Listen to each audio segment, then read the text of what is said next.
भगवान, हम ऐसे हार नहीं सकते, हमें कोई रास्ता दिखाइए भगवान।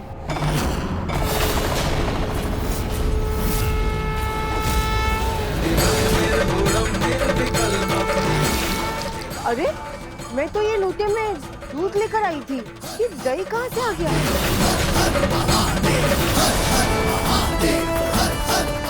जैसे कि इस औरत के लोटे में दूध की जगह दही बदल गया है, वैसे ही मेरी जहर की बोतल से किसी ने जहर को बदलकर कुछ और तो नहीं डाल दिया था, और वो जहर किसी और की बोतल में होगा।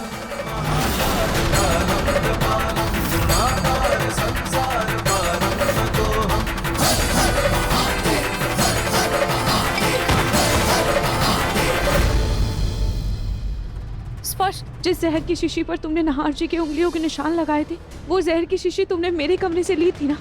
हाँ। इसका मतलब कमरे में एक और जहर की शीशी है। मतलब शीतल को किसी और जहर की शीशी से जहर पिलाया गया। लेकिन ऐसे कैसे हो सकता है अरविंद? क्योंकि तुम्हारे कमरे से जो मुझे जहर की बोतल मिली थी वो खाली थी, मतलब कि उसी जहर की बोतल से शायद शीतल को जहर पिलाया हो। नहीं स्पष्ट, ऐसा नहीं हो सकता है।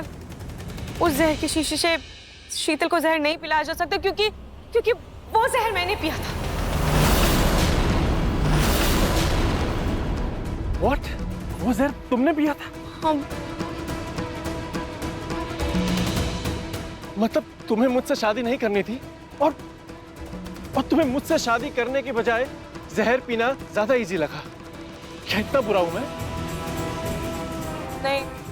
नहीं स्पर्श, मुझे तुमसे कोई परेशानी नहीं थी, पर सच ये है कि मैं नाहर जी के अलावा कभी किसी और के बारे में सोच भी नहीं सकती। हमारा रिश्ता चाहे जिन भी परिस्थितियों में जुड़ा हो, पर मेरी रूह आज भी नाहर जी की है। मुझसे दूर होने का ख्याल भी मैं बर्दाश्त नहीं कर पा रही थी, इसीलिए मैंने वो जहर पी लिया था, पर बाद में मुझे अपनी गलती का पछतावा हुआ था।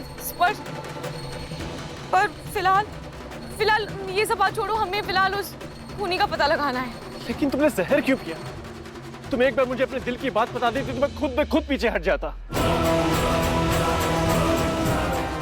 सॉरी स्पर्श, मुझे माफ कर दो, लेकिन देखो ना, जहर का मुझ पर कोई असर नहीं हुआ। मतलब किसी ने वो जहर की शीशी बदल कर शीतल को दे दी थी।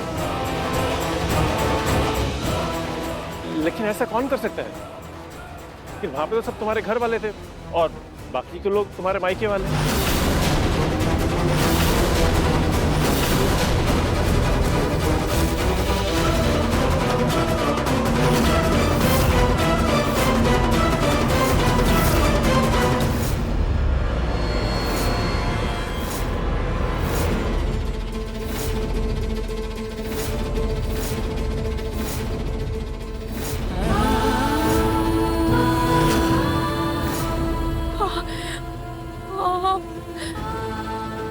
हाँ स्पर्श, तुम सही कह रहे हो। उस दिन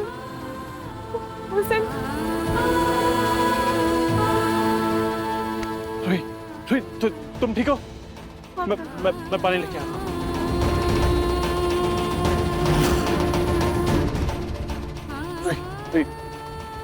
पानी पी। नहीं, मुझे पानी नहीं चाहिए, मैं ठीक हूँ। तुम सच कह रहे हो? उस दिन घर पर सिर्फ मेरे घर वाले और मेरे मायके वाले ही थे। मतलब वो जो भी इंसान है वो हमारे घर वालों में से ही कोई।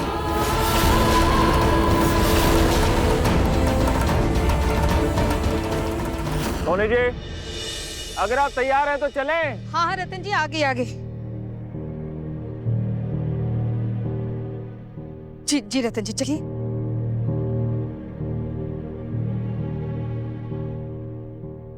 सॉरी मम्मा, मुझे बहुत बुरा लग रहा है कि मैं आप लोगों के साथ मंदिर नहीं आ पा रही हूँ, लेकिन इस हालत में कैसे? अब नहीं बेटा, माँ जी ने नाहर के लिए पहाड़ी वाले मंदिर में पूजा रखी है, और तुम्हें पता है ना, वहाँ जाने का रास्ता बहुत ही खराब है। नहीं तो मैं बेटा खुद तुझे लेकर चलती साथ में।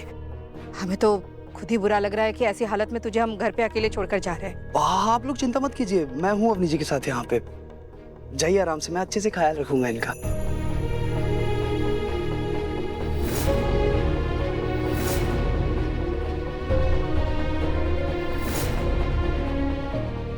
लीजिए अपनी जी, एक मिनट, ये लीजिए।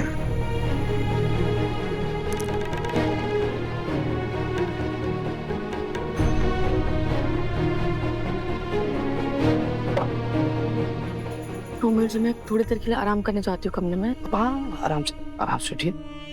और अगर आपको कुछ चाहिए हो तो बोलना, मैं यहीं हूँ। जाइए आराम से। जूही ने कहा था शीतल जिंदा है, और अगर वो जिंदा है तो कहाँ छुपी हुई है? मुझे उसे ढूंढना चाहिए। कहीं पुराने वाले घर में तो नहीं छुपी? मैं जाके देखता हूँ। वैसे भी अवनी जी अभी सोएंगी, और जब तक उठेंगी मैं वापस आ जाऊंगा।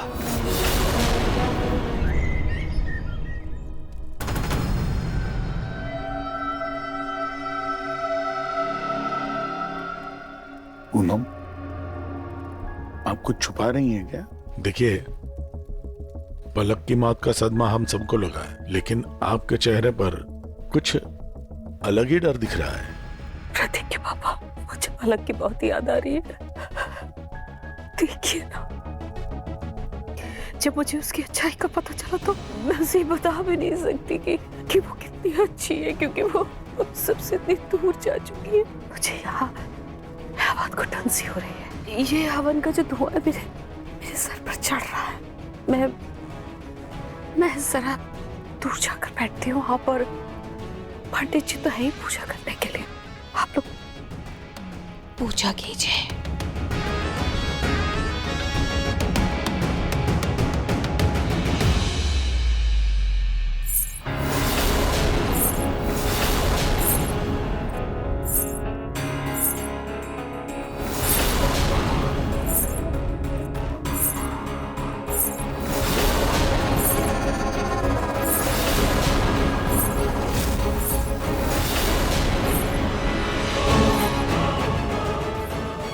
पायल की आवाज मुझे सुनाई दे रही है। प्रतीक के पापा पंडित जी को भी सुनाई दे रही है। ये लोग हवन में व्यस्त हैं और मंत्रोच्चारण के कारण इन्हें पायल की आवाज नहीं आ रही होगी शायद। कोई तो है, मुझे जाकर देखना चाहिए। अगर पलक का भूत हुआ तो कैसे हो सकता है? इस घर में पूजा हो रही, हवन हो रहा है, इतने मंत्रोच्चारण हो रहे, इसमें कोई भूत दिख ही कहाँ सकता है? पूनम, चल।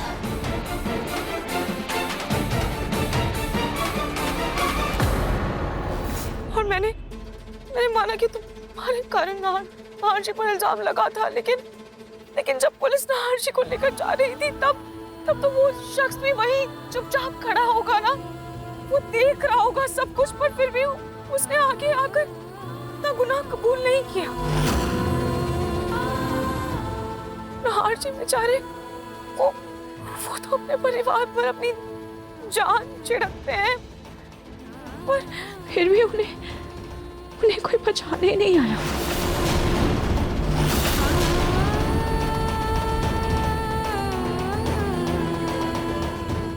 संभालो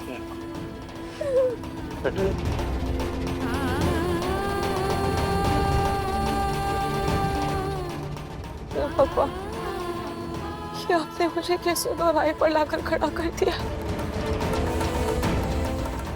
सच जानने के लिए मुझे अपने परिवार पर ही शक करना पड़ रहा है। नहीं, ये गलत है। मैं ऐसा नहीं कर सकती। मैं अपने परिवार पर शक नहीं कर सकती। भगवान, आप ही मुझे कोई रास्ता दिखाइए।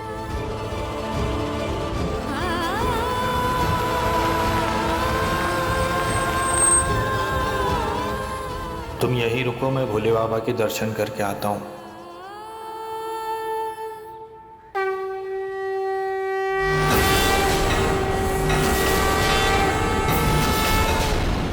जब अर्जुन ने कुरुक्षेत्र के मैदान में श्री कृष्ण से कहा था, हे माधव, मैं अपने ही परिवार पर बाण कैसे चलाऊं? ये सब मेरे अपने हैं, इन पर वार करने से तो मेरी आत्मा कांप उठती है। तब कृष्ण ने कहा, हे पार्थ, ये संघर्ष रिश्तों का नहीं, धर्म और अधर्म का है। युद्ध से पीछे हटना तुम्हारी दया नहीं, तुम्हारी कमजोरी होगी। मोह और भावनाएं सच के रास्ते में बाधा बन जाएं, तो उन्हें त्यागना ही वीरता है। याद रखना, कभी कभी जो सबसे ज्यादा अपने लगते हैं, वही सच के रास्ते में सबसे बड़े अवरोध बन जाते हैं। तब फैसला रिश्तों का नहीं, नीति का होता है। हमें बस सत्य का साथ देना है, चाहे उसके लिए अपनों के खिलाफ ही क्यों ना खड़ा होना पड़े।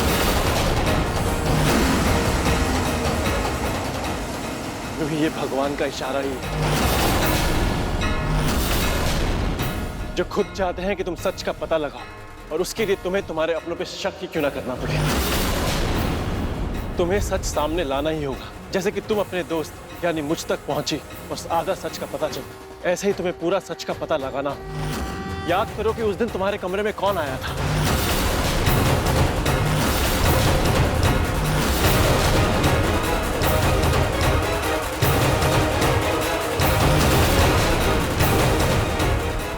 मुझे कुछ अच्छे से याद नहीं आ रहा है, लेकिन शायद अवनी दीदी आई थी, दादी आई थी,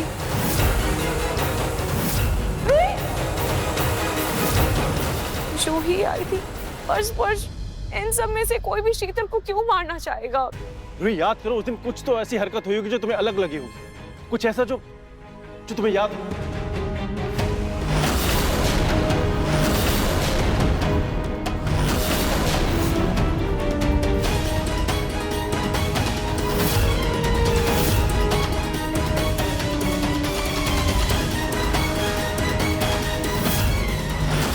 बिट्टू सुनो, मम्मी अच्छे से रेडी होकर आएंगी तो तुम ना मेरे अच्छे से वीडियोस और फोटोज निकालना। ओके मम्मा। आती हूँ मैं। हाँ, उस दिन बिट्टू ने शीतल की कुछ वीडियोस रिकॉर्ड की थी।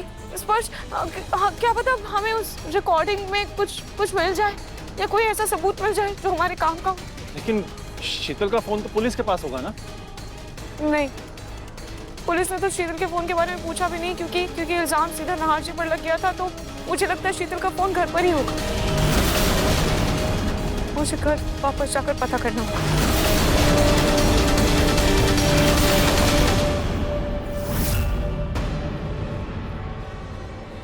ये लाइट क्यों नहीं चल रही?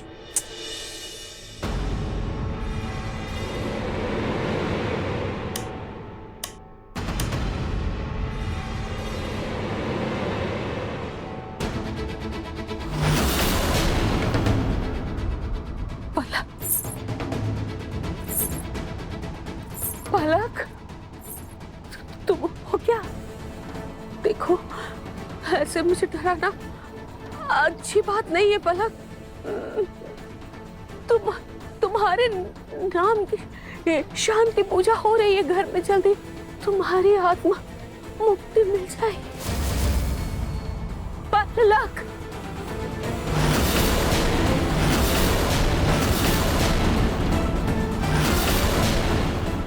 ये फंदा मेरे गले में कैसे आ गया?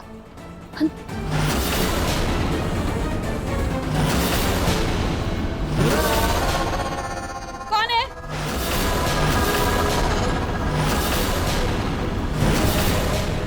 मैं हूँ दादी।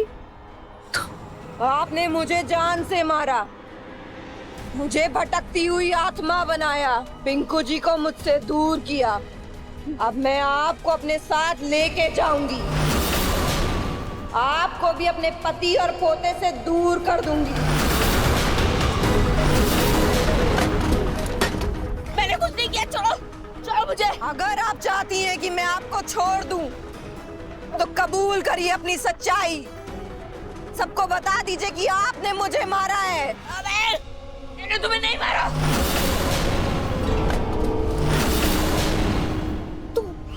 की वजह से मारी हो। छोड़ो मुझे। तो फिर चलिए मेरी दुनिया में। छोड़ो छोड़ो मुझे। मैं सब सच बताती हूँ। चलो चलो।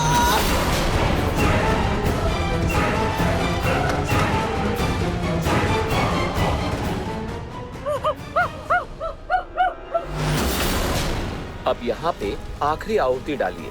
गंगा जल पंडित जी।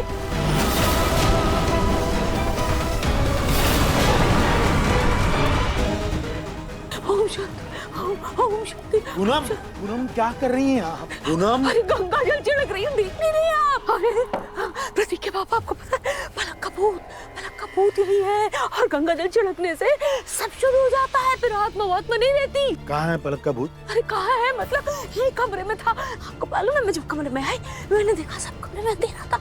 ये यहाँ कोई नहीं है पूनम। यही था। आप भी मेरी बात का यकीन कीजिए, आपको मैं बताऊं, जब मैं यहाँ कमरे में आई तो यहाँ पलक की आत्मा थी। मैंने अपनी आंखों से देखा है, पलक की आत्मा थी। मैंने गंगा जल छिड़का, अभी छिड़क के ना उसे भगा दिया, वो चली गई। आप मेरी बात मानिए, ये जो पंडित जी से हम शांति पूजा करवा रहे हैं ना, इससे कुछ नहीं होने वाला। ये जो पलक की आत्मा है हमें चुड़ैल बन गई है, और चुड़ैल के लिए हमें किसी बाबा किसी ओझा की शरण में जाना पड़ेगा, उनसे मदद लेनी पड़ेगी, वही भगाएंगे पलक की इस चुड़ैल की आत्मा को। सबसे पहले मुझे आपको डॉक्टर के पास लेके जाना होगा आपके इलाज के लिए। माफ कीजिए पंडित जी, पूजा से ज्यादा इन्हें इलाज की जरूरत है। चलिए मैं आपको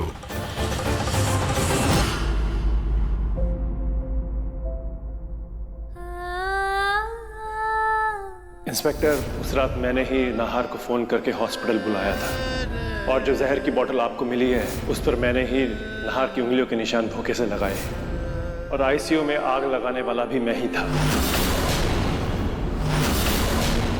मुझे लगा था कि स्पर्श एक अच्छा इंसान है,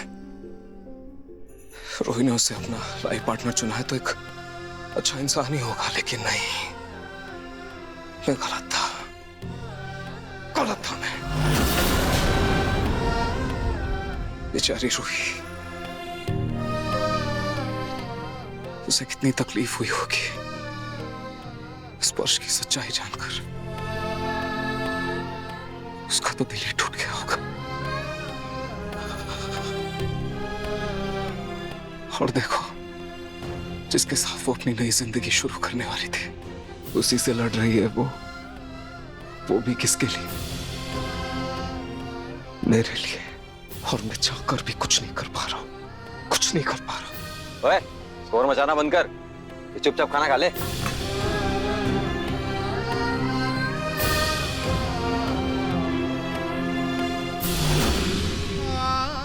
खाना खा लो।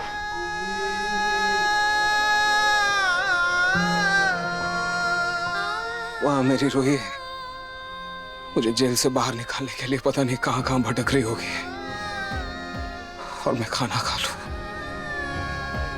कैसे खा लूं? मैं नहीं खा सकता मैं।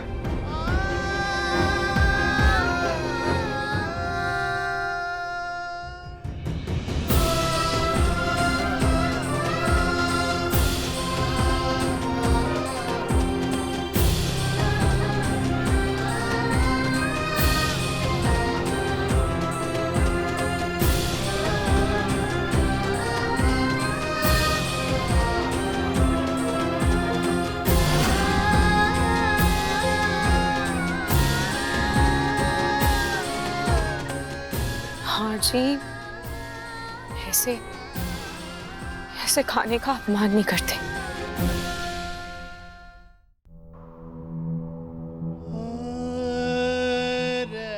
तुम्हें क्या करूं रोही? तुम्हें क्या लगता है मुझे नहीं पता तुम पर क्या बीत रही है? मुझे नहीं पता ये कि तुम मुझे यहाँ से बाहर निकालने के लिए क्या क्या झेल रही हो, कितनी तकलीफें झेल रही हो। ये सब जानते हुए मैं कैसे खा लूं? मेरे गले सेकने वाला भी नहीं उतरेगा रोही, मुझसे नहीं होगा। नाहार जी, मेरी हिम्मत आप है,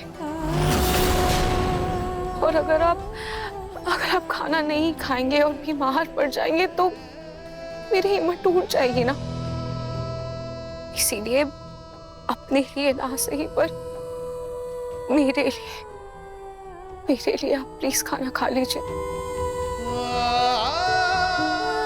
आप ये समझ लीजिए कि इससे मेरे दिल को सुकून मिलेगा।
हाशी, जब जब हमें कसौटी उन्हें घेरा है, तब तब हम दोनों ने एक दूसरे पर विश्वास करके सब्र किया है।